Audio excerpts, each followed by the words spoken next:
Hello বন্ধুরা, আসসালামু আলাইকুম। আশা করি সবাই ভালো আছেন। আমিও আল্লাহর রহমতে আলহামদুলিল্লাহ ভালো আছি।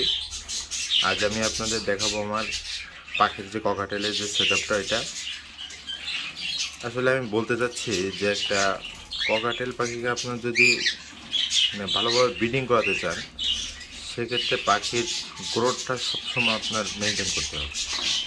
একটা পাখির যদি আপনার স্বাস্থ্য ভালো না থাকে, তাহলে পাখিটা কখনো ভালো ব্রিডিং করতে পারবে না।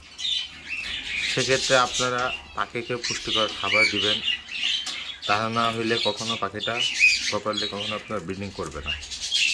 আমার পাখি আপনারা দেখতে পাচ্ছেন কতটা হেলদি। শীতে আপনারা সবসময় খেয়াল রাখতে হবে, শীতের দিকে ব্রিডিং করাইলে ভালো হয়, কিন্তু সেক্ষেত্রে না করানো ভালো একটা কারণে, কারণ বাচ্চা এই সময়টা প্রপারলি উঠাতে পারে না। আমি আমার পাখিগুলোকে শীতের সময় অধিকাংশ সময় রেস্টে রাখি। শীতের পরে এখন ব্রিডিংয়ে দিয়ে দিচ্ছি। আপনারা দেখেন পাখি অলরেডি ডিমে চলে আসছে। এখন পাখিগুলো ডিম পাড়তেছে, দেখানোর চেষ্টা করি। দেখেন পাখি অলরেডি ডিমে চলে আসছে। এই জন্য সবসময় আমাদের খেয়াল রাখতে হবে পাখিগুলোকে প্রপারলি ব্রিডিং করাতে গেলে পাখির গ্রোথটা সব থেকে বড়। পাখি যদি গ্রোথ ঠিক না রাখতে পারেন, তাহলে পাখি কখনো ভালো ব্রিডিং করতে পারবে।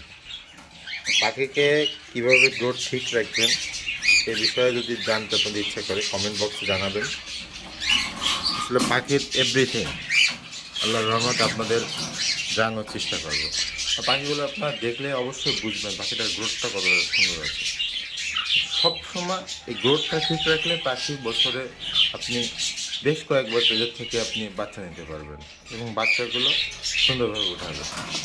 পাখিটা এটা রেস্টে ছিল, এখন যে ব্রিডিংয়ে দেওয়া হচ্ছে আবার পাখিতে ডিম দেওয়া শুরু করছে। এই জন্য আপনারা যদি এটা মেনটেন করে চলেন, তাহলে আপনাদের ইনশাল্লাহ কোনো ব্রিডিংয়ের ক্ষেত্রে কোনো সমস্যা হবে না। আশা করি ভিডিওটা ভালো লাগছে। আর যদি কোনো ভুল ত্রুটি হয়ে থাকে কমেন্ট বক্সে জানিয়ে দেবেন। আর কারোর যদি কোনো প্রশ্ন থাকে ইনশাল্লাহ জানাবেন, এবং আমার পাখির অন্য অন্য সেটা অন্যদিন দেখাবো। এগুলো আমার ভিডিওটি শেষ করছি।